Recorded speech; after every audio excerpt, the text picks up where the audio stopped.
Dans le cadre de l'hygiène alimentaire, 2 entreprises ivoiriennes décrochent le label Normalis, une première étape vers plus de sécurité pour les consommateurs. Un don pour mieux entendre, donc mieux apprendre. La 60e promotion de l'ENA reçoit du matériel de sonorisation. Et puis, ils sont au cœur de la production à Grand Bérébi, les seigneurs et récolteurs de la SOGB à l'honneur lors d'une journée spéciale. Voici pour les titres, bienvenue dans ce 7 minutes.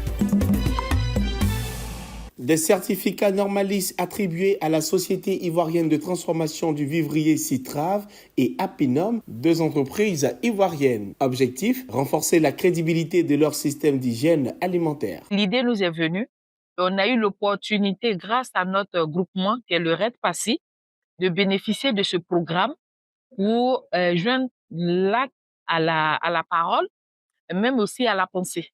C'est pour ça qu'on a voulu faire certifier nos produits en suivant tout ce qu'on nous a recommandé comme démarche, comme élément à ajouter dans la modification de notre espace, dans la marche en avant. Le label d'hygiène alimentaire Normalis, avec sa démarche de certification volontaire, est un outil de contrôle des bonnes pratiques d'hygiène alimentaire dans les entreprises. Il a officiellement été lancé le jeudi 3 avril à Abidjan à l'initiative du bureau Normaudit. Quand vous allez dans un restaurant, vous ne rentrez jamais dans la cuisine, mais vous n'avez aucune idée de ce qui peut se passer derrière.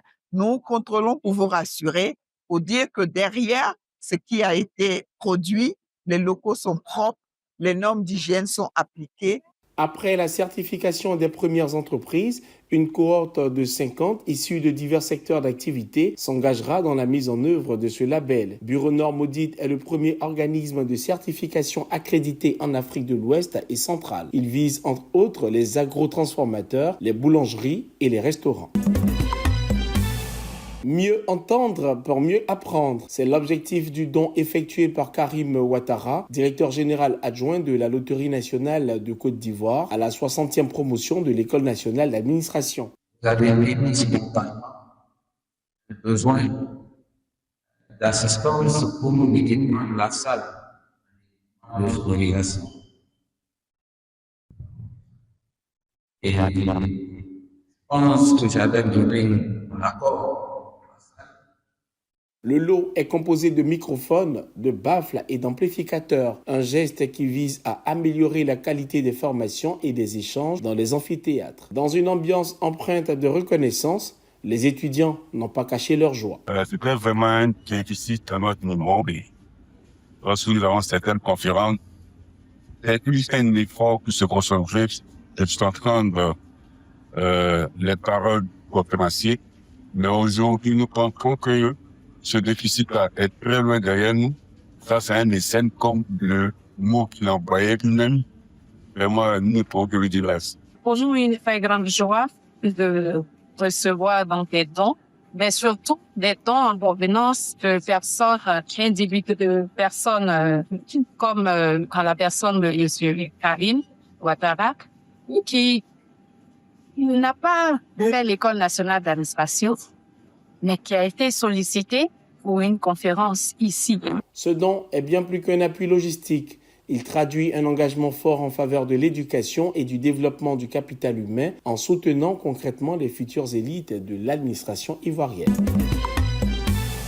La commune d'Adjamé s'apprête à vivre la première édition d'un festival culturel prévu du 25 au 27 juillet 2025. Pour parfaire cette édition, 11 signatures de conventions ont été effectuées afin de proposer des offres de formation et des opportunités d'insertion aux 30 000 participants attendus. Parmi les signataires, on peut citer la Fondation Abou Nidal, le Burida, l'Agence Emploi Jeune, l'INJS, l'ISTC ou encore l'AGFOP. Nous pensons que c'est une idée, c'est une très bonne idée, parce que comme nous l'avons l'habitude de le dire, qui veut que le pays ait une population instruite doit aussi connaître sa culture. Le Festival culturel d'Adjamé ambitionne de mettre en lumière l'identité de la commune à travers sa richesse culturelle. Ce festival vise également à renforcer l'unité nationale, stimuler l'économie locale et inspirer la jeunesse. Les partenaires financiers qu'on appelle les sponsoring, ils vont se signaler, ils sont déjà, les choses sont en train de se mettre en place. Et les retombées de ces festivals-là vont nous permettre d'apporter notre petite contribution aux différentes populations. À commencer d'abord par les jeunes. Au programme de cette première édition, des ateliers, des conférences, des concerts, des campagnes de sensibilisation et des spectacles mettant en avant les talents locaux ou encore le FESCAD Expo. Le FESCAD se veut une plateforme d'échange et d'opportunités pour la jeunesse, moteur de cohésion sociale et de développement économique, ainsi qu'une vitrine du dynamisme et de la créativité d'Adjamé. Ils sont les bras forts de la SOGB, seigneurs et récolteurs, véritables artisans de l'exploitation de l'EVA et du palmier à huile, ont été célébrés en grande pompe à Grand-Bérébi. La Société des caoutchoucs de Grand-Bérébi a organisé la 2e édition de la journée du seigneur et du récolteur sous le thème « Célébrons ceux qui valorisent la terre ». Sur la pelouse du stade à Beaugrosse, 124 travailleurs ont été distingués, dont 2 parmi les meilleurs. Par ma voix, tous les récipiendaires vous salue. Monsieur le DG, ce matin, nous tenons à vous exprimer notre sincère gratitude pour l'honneur et la reconnaissance que vous nous accordez. Monsieur le DG, vous nous avez mis à l'honneur. Quand le travail est fait, vous nous mettez la pression pour que nous aussi nous puissions regarder d'autres aspects. Il n'y a pas que le salaire, mais on est engagé pour faire évoluer les choses.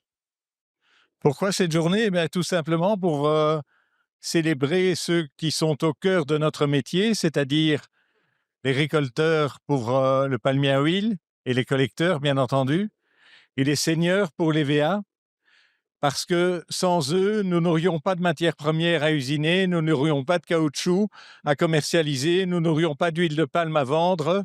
La journée s'est poursuivie avec des matchs de football, dames et hommes, et la récompense des vainqueurs. Pour mémoire, la SOGB est une entreprise citoyenne, moteur du développement à San Pedro, avec plus de 6 000 employés et 34 000 hectares de plantations. C'est tout pour ce 7 minutes. Merci de l'avoir suivi. Restez sur cette info. Les programmes se poursuivent.